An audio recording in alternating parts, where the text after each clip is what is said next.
This is Dr. Dave Mathewson in his course on the book of Revelation.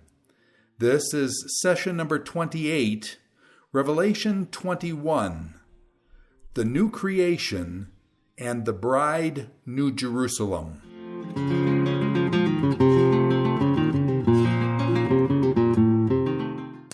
With chapter 21 and verse 1 of Revelation, we begin, in a sense, a new phase of the book of Revelation, the final climactic vision. Though we said 21, 1 through 8 is sort of the setting at the end of the transition, sort of the setting for the introduction of the bride, New Jerusalem, in verse 9. Chapter 21, verses 1 through 8, introduce us to the most important themes and ideas that will get developed in the rest of 21:9 through 22:5. So the introduced themes provide the setting. Verse 1 then begins with a vision of a new creation. Now that everything has been removed in a comprehensive scene of judgment, now the new creation arrives. So that John begins, I'll read the first 8 verses of chapter 21. Then I saw a new heaven and a new earth. For the first heaven and first earth had passed away, and the sea, there was no longer any sea. I saw the holy city, the New Jerusalem, coming down out of heaven from God, prepared as a bride, beautifully adorned for her husband. And I heard a loud voice from the throne saying, now the dwelling of God is with humanity, and he will live with them. They will be his people, and God himself will be with them and be their God. He will wipe away every tear from their eyes. There will be no more death or mourning or crying or pain, for the old order of things has passed away. He who was seated on the throne said, I am making everything new. Then he said, write this down, for these words are trustworthy and true. He said to me, it is finished. I am the Alpha and the Omega, the beginning and the end. To him who is thirsty I will give to drink without cost from the spring of the water of life. He who overcomes will inherit all of this, and I will be his God, and he will be my son. But the cowardly, the unbelieving, the vile, the murderers, the sexually immoral, those who practice magic arts, the idolaters, and all liars, their place will be in the fiery lake of burning sulfur. This is the second death. Now, verse 1 then begins with an allusion back to the Old Testament. The primary text behind this phrase, I saw a new heavens and a new earth, is Isaiah chapter 65 and verse 17, where in the context of anticipation of God restoring his people from exile, but in a new creative act that even goes beyond their physical return from exile, but anticipating a new creative act in chapter 65, I'll start with verse 16. Whoever invokes a blessing in the land will do so by the God of truth. He who takes an oath in the land will swear by the God of truth, for the past troubles will be forgotten and hidden from your eyes. Verse 17, behold, I will create a new heavens and a new earth. The former things will not be remembered, nor will they come to mind. But then it goes on and says, be glad and rejoice from what I am to create, for I will create Jerusalem to be a delight and its people a joy. I will rejoice over Jerusalem. So this text provides the backdrop for the introduction of the new creation in verse 1, but also the holy city, New Jerusalem, in verse 2. So clearly verse 1 is, here is the final fulfillment of what Isaiah 65:17 prophesied and anticipated. Now John sees the new heavens and the new earth arrive.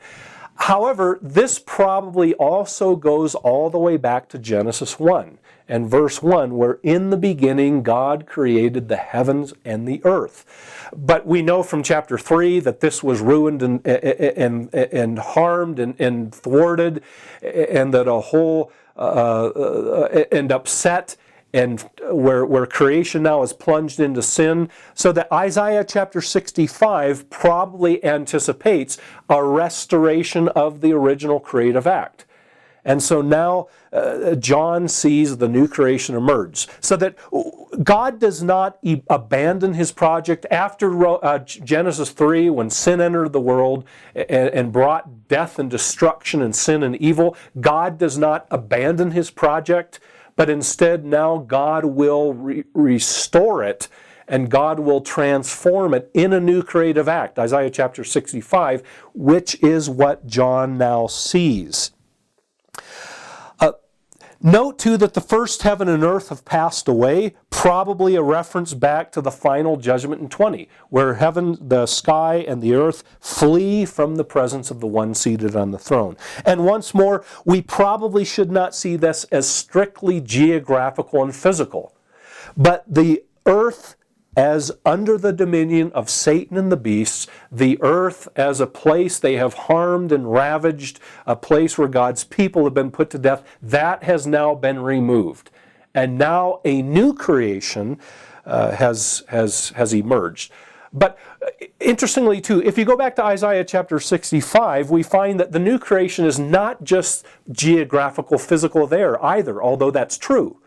But the rest of Isaiah chapter 65 will talk about a place that is fruitful, talk about a place where there is complete justice, where no one harms, no one will any longer harm God's people, no one will take them into captivity, no one will destroy their crops, etc., etc. So the new creation here that John sees is not only physical, geographical, but is to be seen in contrast to the rule and dominion of Satan over the first creation. Now here is a new creation where justice will prevail, where righteousness will prevail, where peace will prevail, where all violence and bloodshed and oppression will now be removed. Now one question that arises is, are we to understand this as a brand new creation, ex nihilo, that is a creation out of nothing, or is this a transformation and renewal? I would argue, based on the rest of the New Testament, and even perhaps based on Revelation, that we should see that there's both continuity and discontinuity between the new creation and the former creation. That is, notice the word new that is used here. That new stresses the qualitative newness of this creation and this creative act over against the original creation. But we should probably see both continuity and discontinuity in that this is brand new. It is distinctly different from the original creation. But at the same time, I wonder if we shouldn't see this as a transformation and renewal of the present creation, as opposed to a destruction and starting over, that this creation is completely revamped, completely renewed, completely transformed, and that is symbolized to emphasize. But again, John wants to emphasize more the continuity between the present earth under the dominion and ravaging, destructive influence of Satan and a new earth that is qualitatively different. To emphasize that, John uses the language of destruction. The first earth fled from the throne. No place was found. The first earth, the first heaven and earth, now in chapter 21:1, has passed away. But this probably is meant to symbolize the new renewal and transformation and complete revamping of this present creation in a complete new creative act, where it is stripped of all the destructive effects of sin and evil and death and the harm done by Satan and the beast under whose rule the earth labored. Now it's been released from that, been transformed and renewed in a new creative act, and John now sees that. I think also what this suggests, verse 21 and 1, I think what it suggests about our eschatology and our understanding of end times and our destination is important.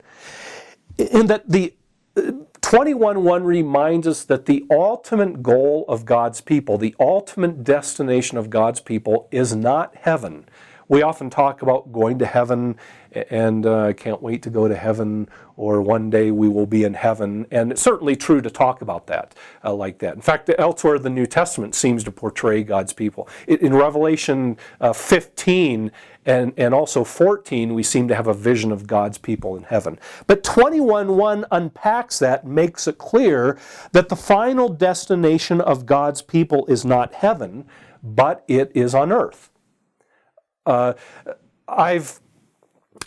remember once I was asked to talk to a group of high schoolers, and the Sunday school teacher told me she was very distraught because none of them wanted to go to heaven.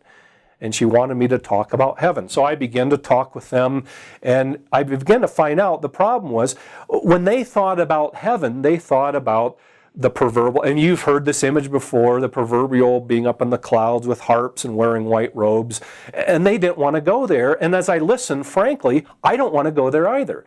I can't think of a more boring existence for God's people than to float on a cloud. It's some ephemeral, disembodied existence playing harps and floating around in white robes. What kind of existence is that? What kind of destiny is that? And that might seem crass to speak that way, but I don't think it is, because the whole sweep of Scripture, ending up in Revelation 21, does not present God's people as somehow attaining to a heavenly, disembodied, spiritual type of existence. That was first, second, third century Gnosticism. Instead, from the beginning, Genesis 1 and 2, God has created us to be physical beings living on a physical earth. And God does not now rescue us from that to some kind of ephemeral spiritual existence, but instead God's intention is to restore us to the way He has originally created us. And so Revelation 21 ends a vision of the ultimate climax and goal of history, and God's redemptive intention for His people ends with us not floating around in the sky with harps and clouds, but instead it lands us on a new physical earth, and having been raised in a physical resurrection in chapter 20, now God's people emerge on a physical creation, a new earth. I heard one person once say, in response to the typical evangelistic tagline, someone once told them, not knowing who they were talking to, asked them, if you died tonight, do you know that you would go to heaven? His response is, yes, I do, but I don't expect to stay there very long. And his response was consistent with Revelation 21. The primary destiny is not to go to heaven, at least if by heaven we mean some airy, ephemeral, disembodied existence. But instead, clearly our destiny is in line with God's original intention of creation in Genesis 1 and 2, and that is to bring us to the goal of a new creation. One interesting feature is the fact that John says, and the sea was no more. I find that interesting, why he would emphasize that the sea was no longer, especially because it's not found in Isaiah chapter 65. And the mention of heavens and earth seems to be comprehensive enough.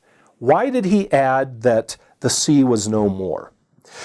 Two things. First of all, I think because the sea, instead of just being a part of a tripart reference to the earth, heavens, and sea, the sea is mentioned here because, first of all, the sea throughout Revelation has played a role of, back in chapter 20, it was a place of the dead. It is also the place from which the first demonic beast, the sea monster, the beastly figure in chapter 13 rises. And the sea is also clearly associated with the abyss. Throughout Revelation, the beast comes out of the abyss in chapter 11, but then he comes out of the sea, so that the sea carries connotations of evil and chaos and harm and death. It's the place of the sea monster. Back in the Old Testament, you find a serpent or a dragon or this monster associated with the sea as the place of evil and chaos. So the reason then that the sea is removed is because it is emblematic of all the evil and pain and the chaos and disorder and the evil of the first creation and that was ruled over by the dragon and by the beasts. Who have come out of the abyss, who emerge from the sea. So the sea has clear associations with chaos and evil and death, and it's the home of the sea monster, that which is inimical to and hostile to God's purposes and His people. That's what's represented by the sea. Probably the sea, notice the fact that the sea is no more. Later on, in verse 4, John says, that death and mourning and crying and pain will be no more.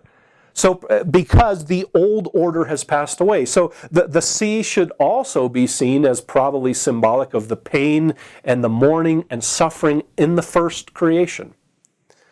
So now the sea is going to be removed. Why? Because the sea provided a barrier to the people's enjoyment of their full inheritance, of their full reward and salvation. Now it has been removed. The sea symbolizing not a literal ocean or sea, but instead symbolizing the evil and chaos. It's the home of the sea monster and a place of it's emblematic of mourning and crying, the pain and suffering of the first creation. That's now been removed.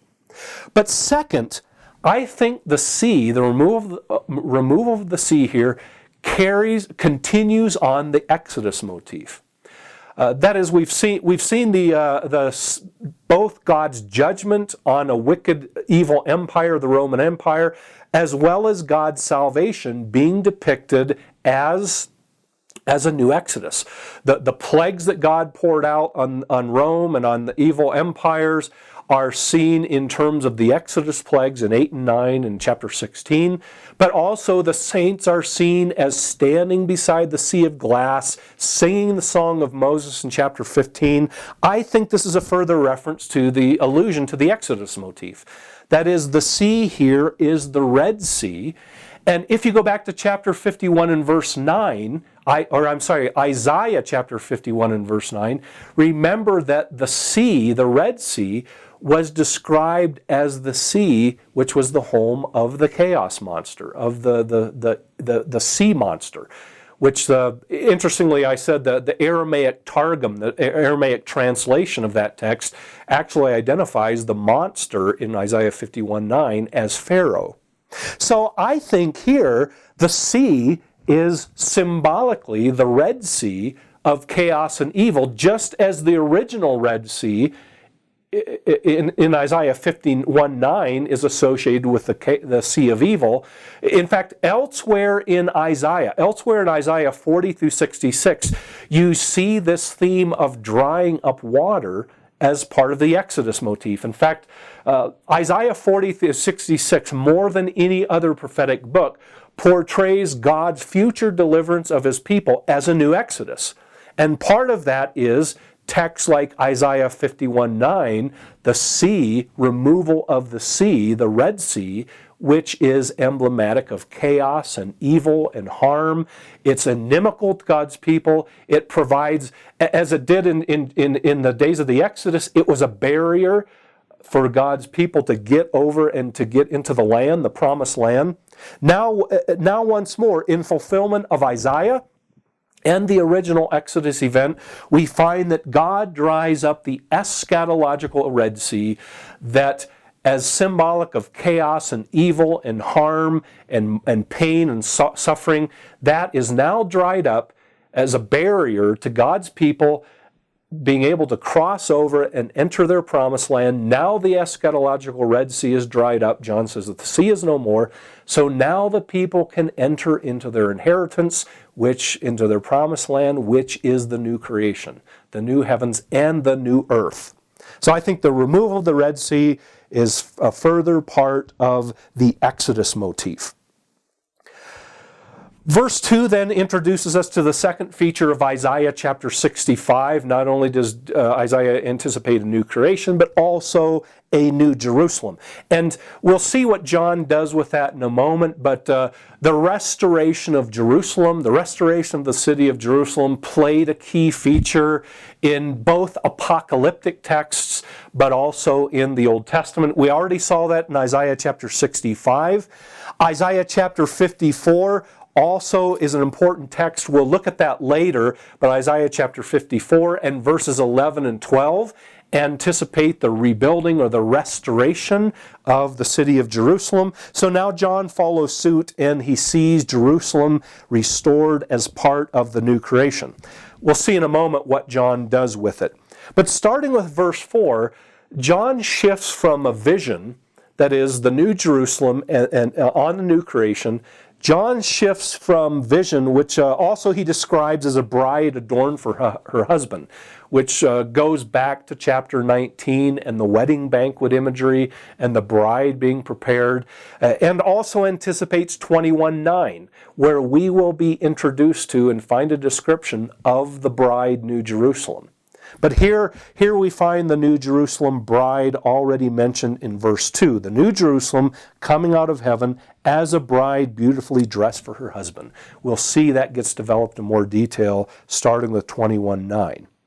But in verse 3, the author now shifts to an audition where he hears a voice, and what the audition will do, I think, is basically interpret the first two verses.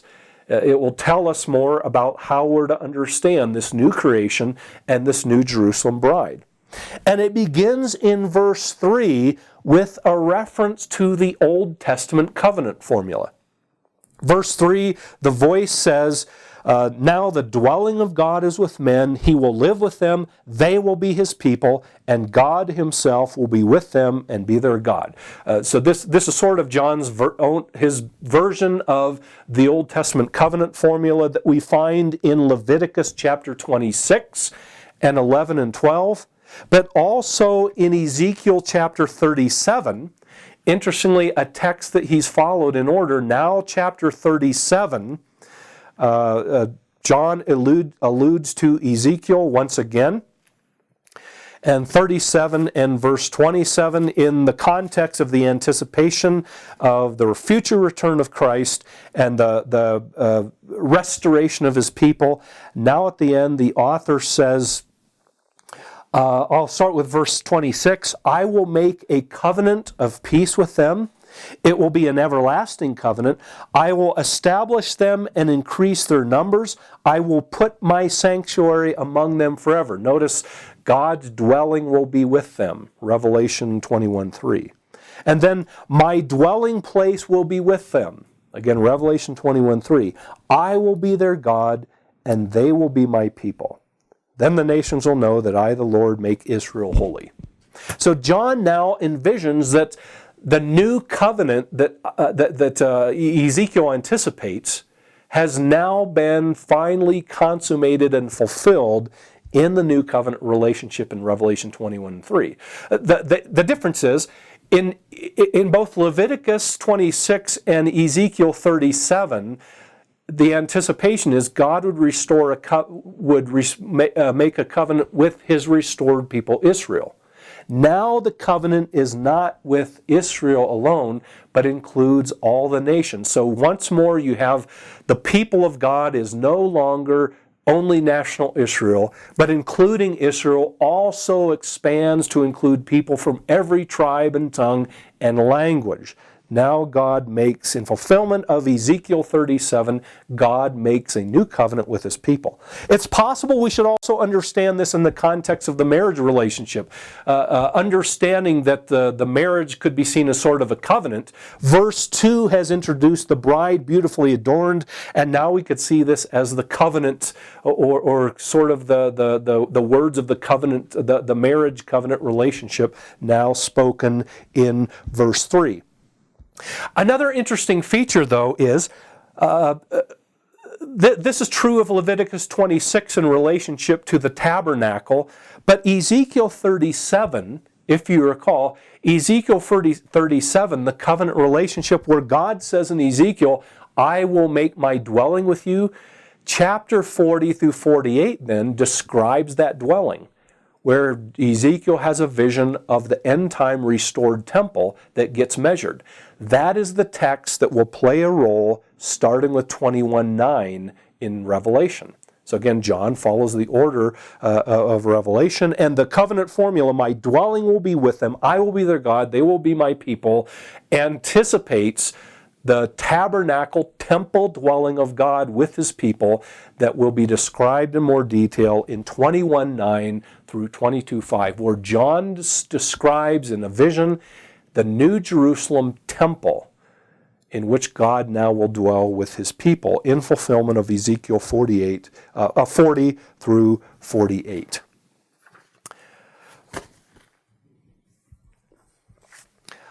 Verse 4, just to summarize, verse 4 then,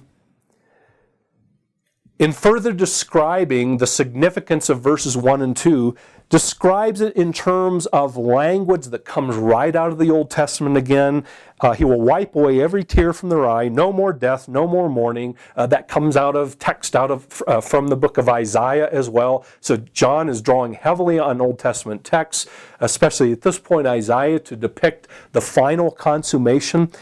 In fact, one commentary I read said, sort of tongue-in-cheek, but there was a large amount of accuracy and seriousness in what he said, and that is, if you took away every Old Testament allusion in Revelation 21 and 22, you'd have almost nothing left. And there's a lot of truth of that. John is drawing on Old Testament texts to construct his end-time vision, to interpret what he saw, his end-time vision, to show that it is the consummation and the fulfillment of all of God's promises to his people in the Old Testament. Now they reach their fulfillment in Revelation 21 and 22.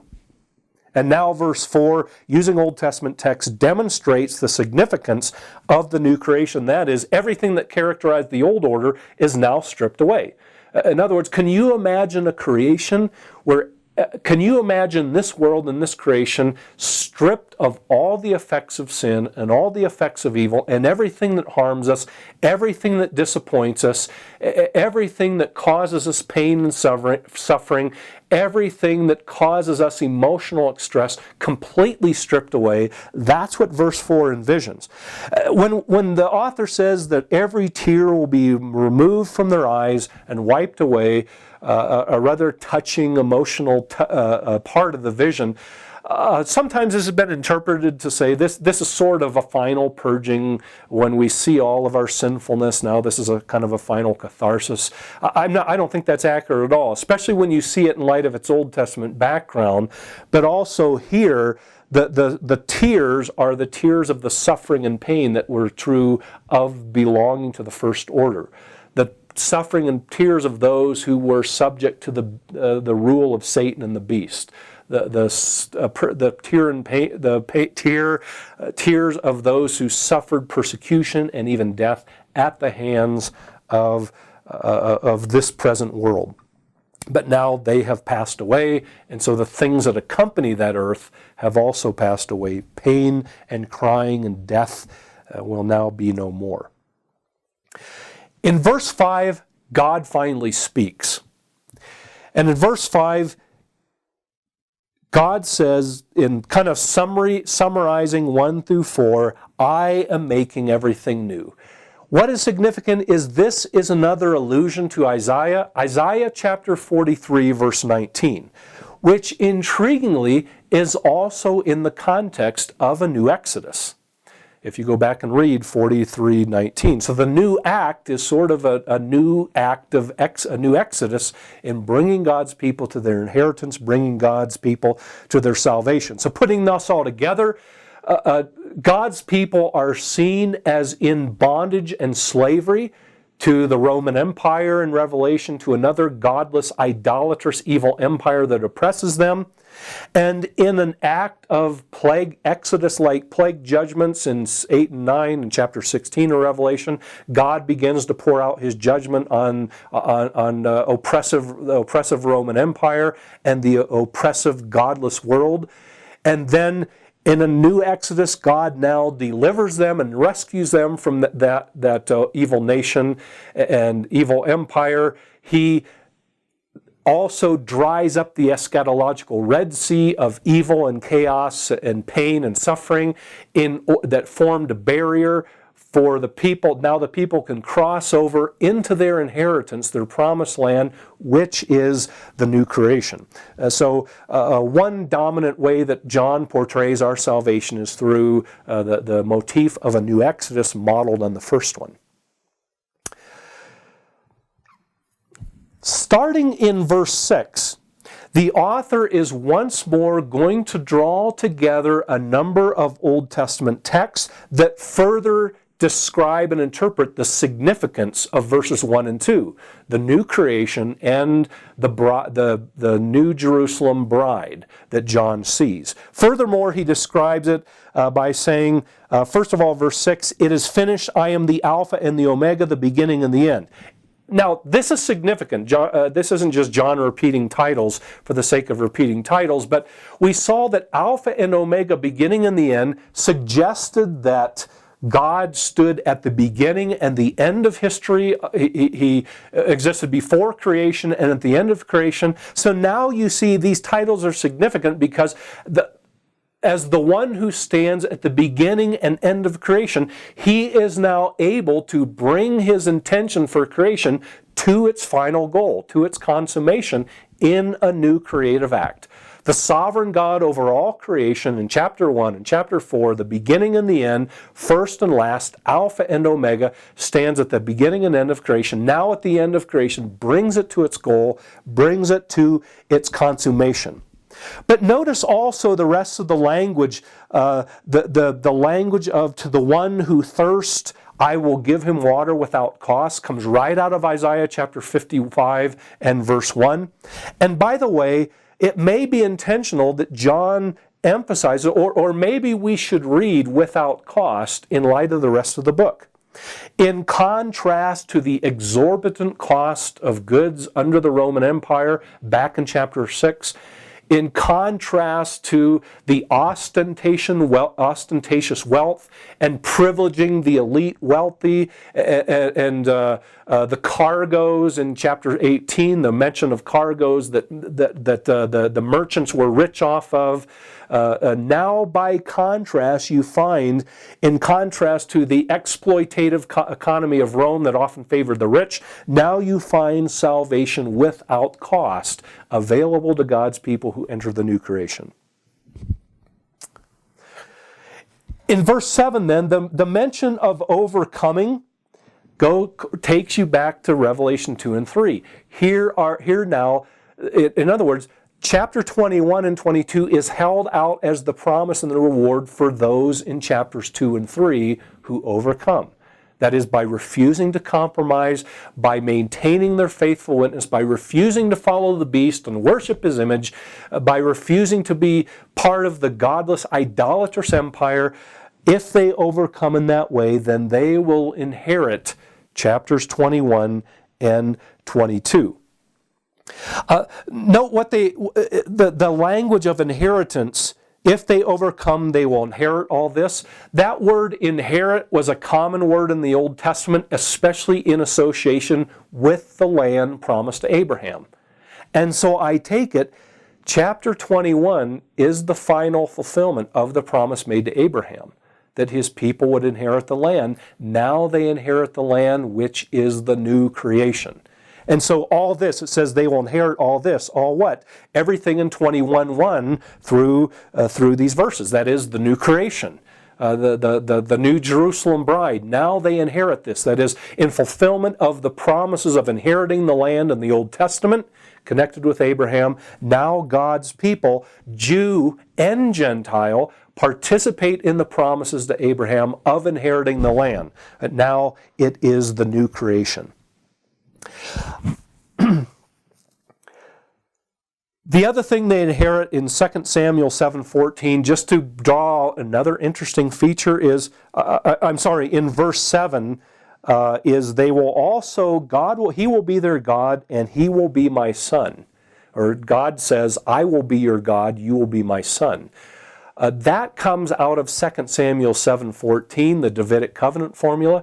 What is interesting here is it does not get applied to David or to Jesus, but to everyone, to all the people who inherit the new creation.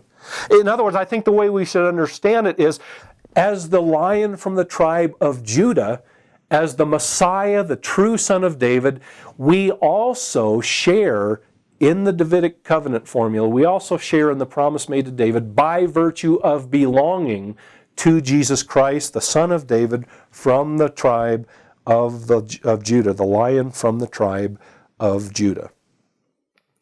So now we have been introduced to the major themes, especially the new creation, the New Jerusalem bride.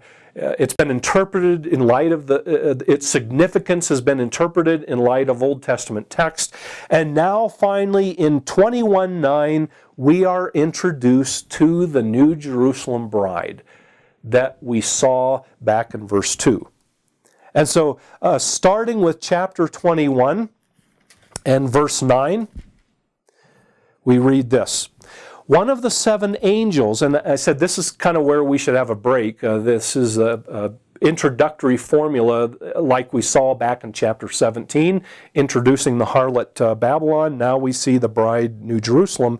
One of the seven angels who had the seven bowls full of the seven last plagues came to me and said, "Come, I will show you the bride, the wife of the Lamb." And he carried me away in the Spirit to a mountain great and high, and showed me the holy city Jerusalem coming down out of heaven from God. It shone with the glory of God, and its brilliance was like that of a very precious jewel, like a jasper, clear as crystal. It had great and high walls, that is, the city had great and high wall, and 12 gates, and with 12 angels at the gates. On the gates were written the names of the 12 tribes of Israel. There were 3 gates on the east, 3 in the north, 3 in the south, and 3 in the west. The wall of the city had 12 foundations, and on them were the names of the 12 apostles of the Lamb. The angel who talked with me, had a measuring rod of gold to measure the city, its gates and its walls. The city was laid out like a square, as long as it was wide. He measured the city with a rod and found it to be 12,000 stadia, which is about 1,500 miles in length, and as wide and high as it is long. He measured its walls. He measured its wall, and it was 144 cubits thick by man's measurement, which is the measurement of an angel. The wall was made of jasper, and the city of pure gold, as pure as glass. I'll stop right there. We'll continue reading that a little bit later on. John will continue describe the makeup of the city, the architectural features of the city in terms of stone imagery. But what is intriguing with 21:9 and 10 as well, and I think this is significant for understanding how we read the New Jerusalem, how we understand the New Jerusalem, is I think we are introduced here to another example of John's hearing and seeing contrast. Remember we saw back in chapter 5, John heard the Lion from the tribe of Judah who had overcome. What he sees, though, is a lamb. The same thing, but using different images. We saw that in chapter 7, I think. What John hears is 144,000. What he sees is an innumerable multitude. Now notice verse 9. What John hears is, "Come, I'm going to show you the bride, the wife of the Lamb." What John sees in verse 10 is a New Jerusalem, holy city. In other words, I think if we understand the bride of the Lamb being the people themselves, which we should, adding chapter 19, the wedding supper of the Lamb, and those introduced, the bride has prepared herself. And even in light of other New Testament texts, like Ephesians chapter 5, for example, an Old Testament text that portrayed Israel as the bride of Yahweh, as a wife. If we are to understand the bride of the Lamb as the people themselves, then here in 9 and 10, the bride seems to be equated with the New Jerusalem. John hears he's going to see the bride of the Lamb. What he sees in 10 and what he will see in the rest of the section and what he will measure is the New Jerusalem. So I take it that the New Jerusalem is meant as a symbol for the consummated, perfected people of God themselves. The New Jerusalem is the people.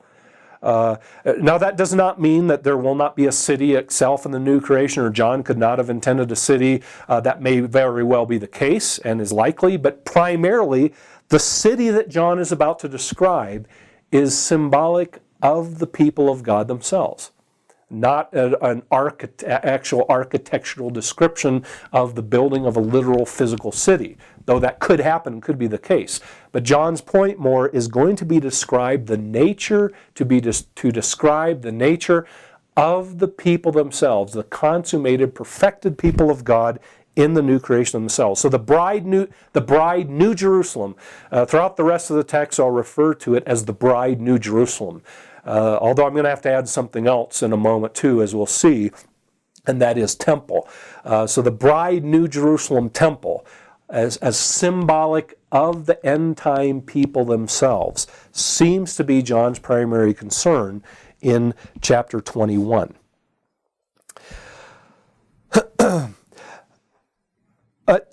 What I want to focus on just briefly is in verses 11 through 21, I want to focus on John's description of the New Jerusalem. But in chapter 11 through 21, to back up a little bit, verses 9 and 10 of chapter 21 are kind of the introduction to the vision. And then the rest of chapters 21 can be divided into two parts. One part, starting at verse 11 through 21, is the architectural features of the New Jerusalem, the makeup of the New Jerusalem in terms of its measurement, its precious stones, its building materials. And then starting with 22 and through the rest of the section, we find a description of the New Jerusalem in terms of its residents, in terms of who will be there. So we'll look at that section later. But I want to start with verse 11 and just draw your attention to several important features in the architectural description and makeup of the New Jerusalem. First of all, and this sort of encompasses most of 11 through 21, but especially 11, is that the New Jerusalem is clearly portrayed as a place of divine presence. Clearly the place of God's presence with His people. Notice how it begins in verse 11. It's shone with the glory of God. Its brilliance was like that of a very precious jewel, like jasper, clear as crystal. Note the mention of the word jasper and clear as crystal. That is one of the stones that we saw back in chapter 4, further indicating that heaven has now merged with earth. This is the dwelling of God with His people. This is the place of God's presence with His people, indicated by the jasper, which had a connection back to Revelation chapter 4 in the description of the one seated on the throne. But the description, though, now, we said starting with chapter 21, the book of Ezekiel and chapters 40 through 48 is going to play a dominant role. Because in 40 through 48, Ezekiel sees the new temple, a restored temple, and an angel measures it, measures it in detail and gives the exact numerical measurements of the temple, that is going to provide a model for Revelation chapter 21 and 22, Ezekiel 40 through 48. However, the thing lacking in Ezekiel 40 through 48 is a description, a detailed description of the makeup of the city. And again, please recall the city and its makeup is symbolic of the people themselves, primarily in Revelation 21. But instead, John goes to for this language of precious jewels and stones, and later on the stones on the breastplate of the high priest, that is lacking in Ezekiel 40 through 48. Where does John get that then? Well, he finds in other Old Testament texts clear references to the restoration of Jerusalem in terms of precious stones, and probably in apocalyptic texts as well. If you read some of the accounts of the apocalyptic texts like 1 Enoch and elsewhere, the restoration of Jerusalem sometimes is described in terms of a shining like a stone or a precious stone or stones. But John finds plenty of references in the Old Testament itself. One of those texts is Isaiah chapter 54. That shouldn't surprise us because Isaiah has played such an important role. In Isaiah 54, a text that anticipates the restoration of God's people and the restoration of Jerusalem, notice how Isaiah begins. He says, "O afflicted city, lashed by storms and not comforted." That would be a reference to Israel or to Jerusalem in exile. He says, "O afflicted city, I will build with stones. I will build you with stones of turquoise, your foundations with sapphires.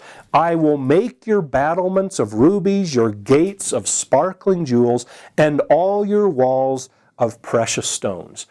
Note how each part of the city, the battlements, the gates, the foundations, are equated with a certain precious stone. And my point isn't to describe exactly what those stones were, but simply to note that the restoration of Jerusalem described in terms of precious stones.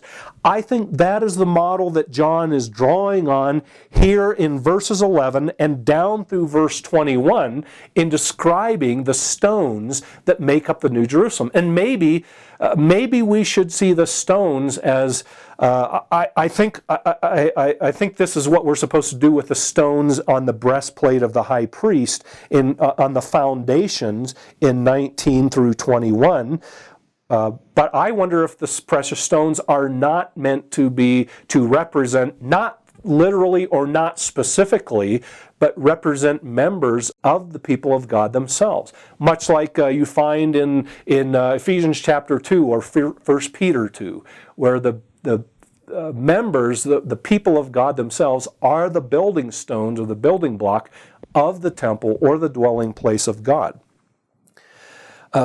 Although we're going to see, I think the stones probably, as you often find in apocalyptic literature, the images don't always only have one precise correspondence. They may evoke several ideas.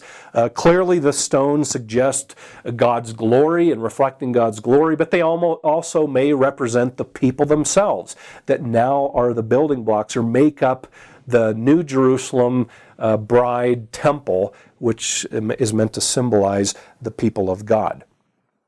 But John draws on this Isaiah 54 text, which is in the context of the restoration of Jerusalem. But it's interesting what he does with it. Note how John seems to combine the people of Israel with the church as the new people of God, made up of people of every nation and tribe, now into one people of God. So that the 12 gates of the city in verse 12 in verse 13 have the names of the 12 tribes on them. But note that the foundations are to be identified with the 12 apostles. Now, there's been speculation, but John is not interested in telling us which apostle with which foundation, or he doesn't tell us which tribes of Israel go with which gates. He's not interested in that. He's simply interested in the symbolic significance of that, in that now John sees the perfected, completed people of God that span God's redemptive historical plan to include both the nation of Israel, God's people Israel, the faithful of Israel, and now his church, people from every tribe and language, are founded on the apostles. The apostles is the foundation of the church, now centered around the Lamb in the final, new, consummated people of God, symbolized by a city consisting of foundations and gates. So now Israel, Old Testament Israel, and the New Testament church now John sees as coming together in the consummated people of God. Now, by equating the gates, and we've seen this with the stones as well, but by equating the gates with the tribes of Israel, we actually see that already taking place in Ezekiel 48, which John is probably drawing on here. Ezekiel 48, we find the tribes associated with the gates.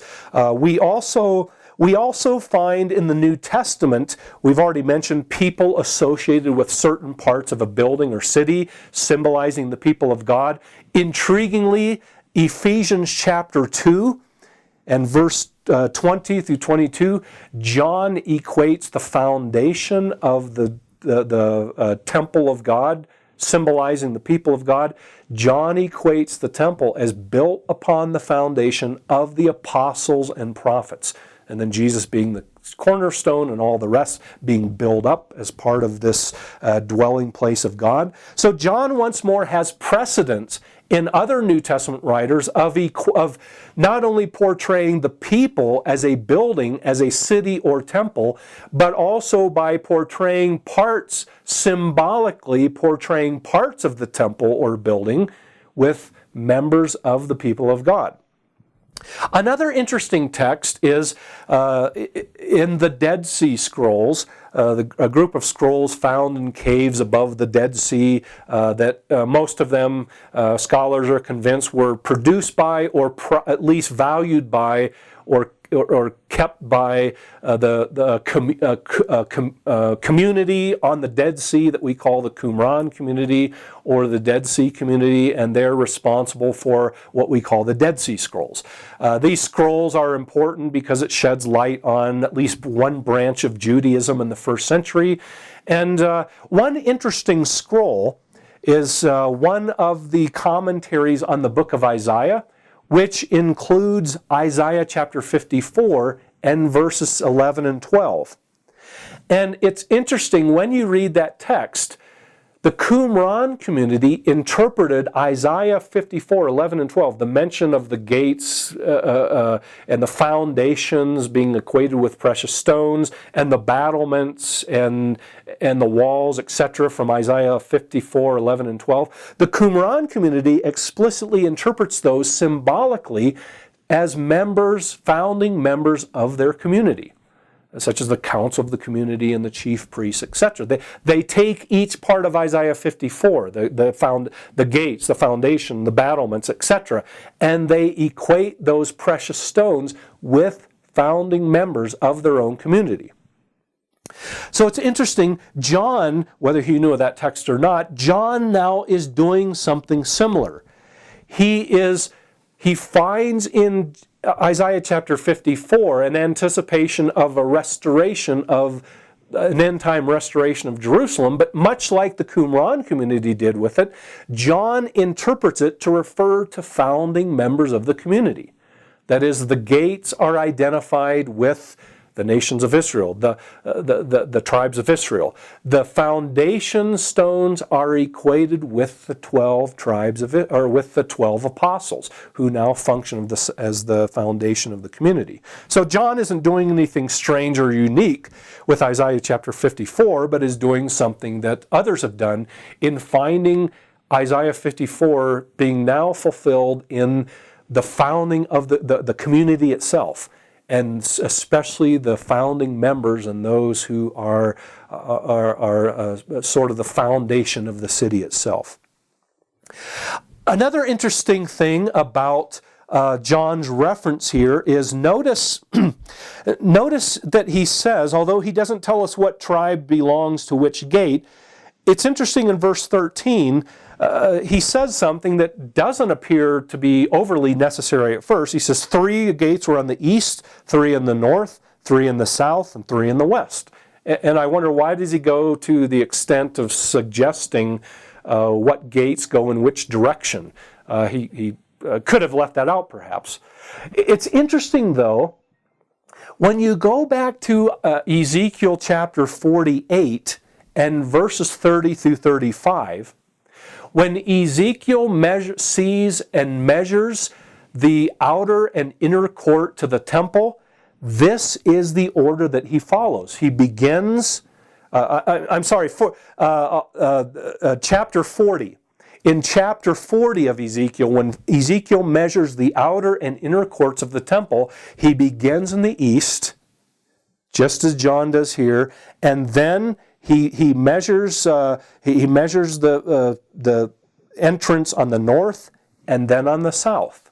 So it appears that John is further alluding back to Ezekiel chapter 40 to demonstrate that this is nothing less than the dwelling of God. This is the fulfillment of Ezekiel's end-time temple. So the direction of gates here, east, north, and south, reflect the order in which Ezekiel measures the entrance into the court, the sides of the outer and inner court of the temple in Ezekiel chapter 40.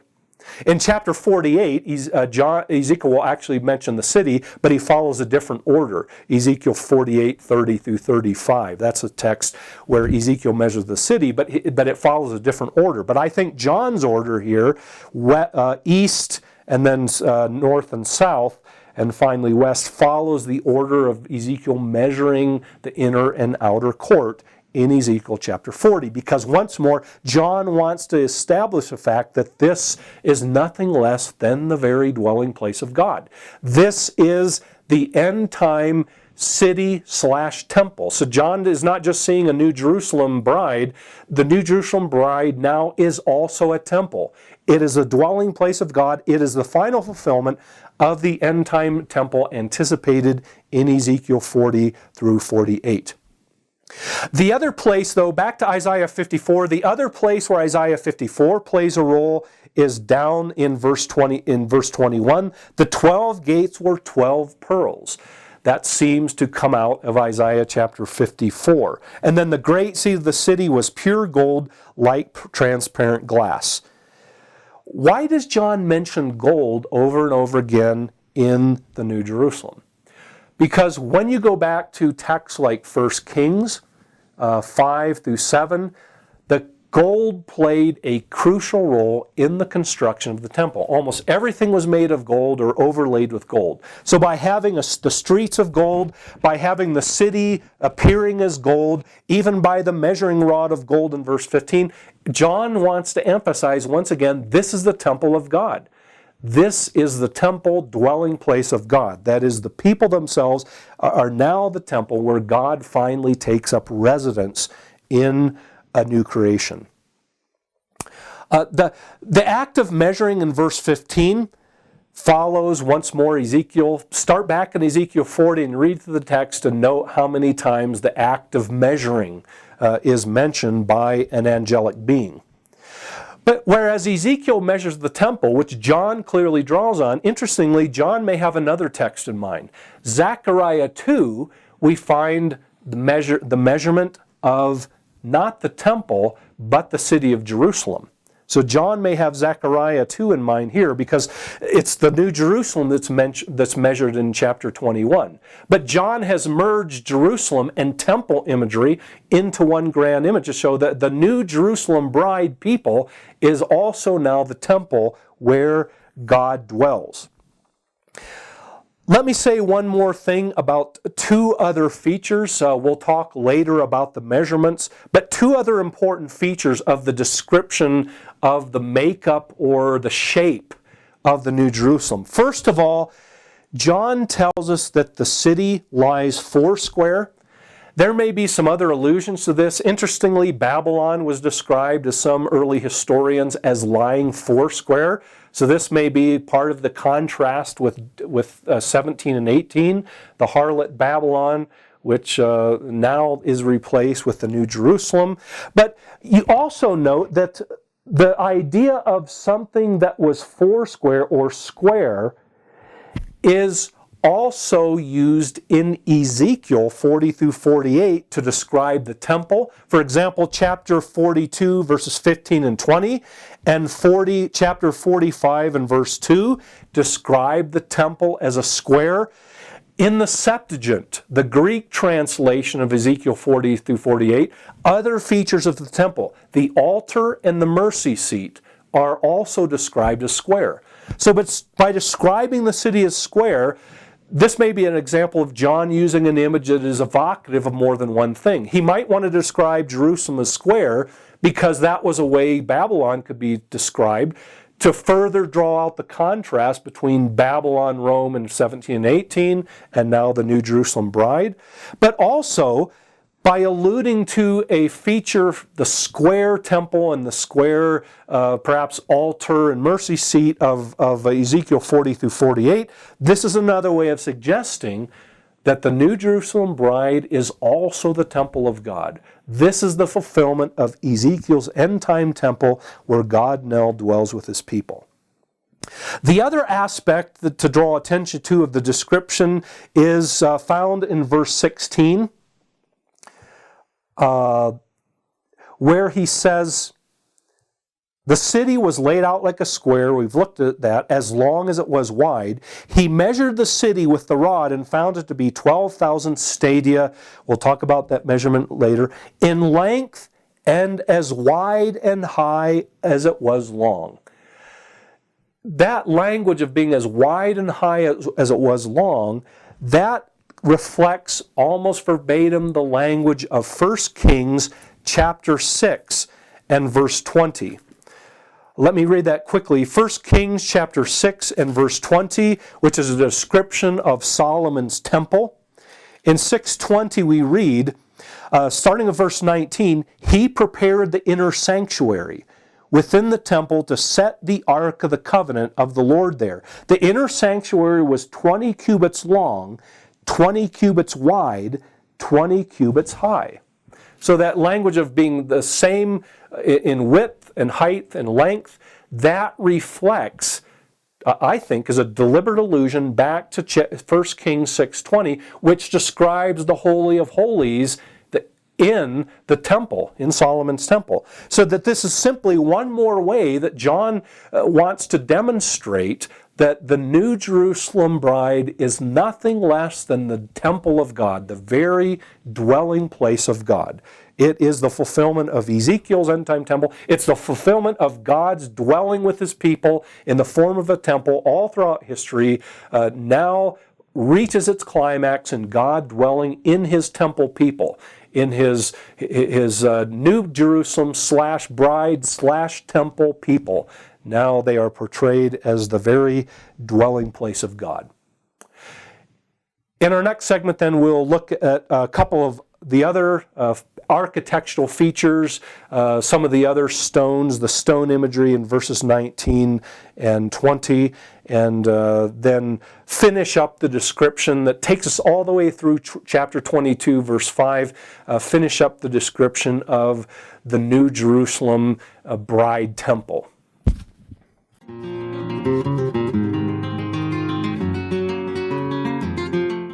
This is Dr. Dave Mathewson in his course on the book of Revelation. This is session number 28, Revelation 21, the new creation and the bride, New Jerusalem.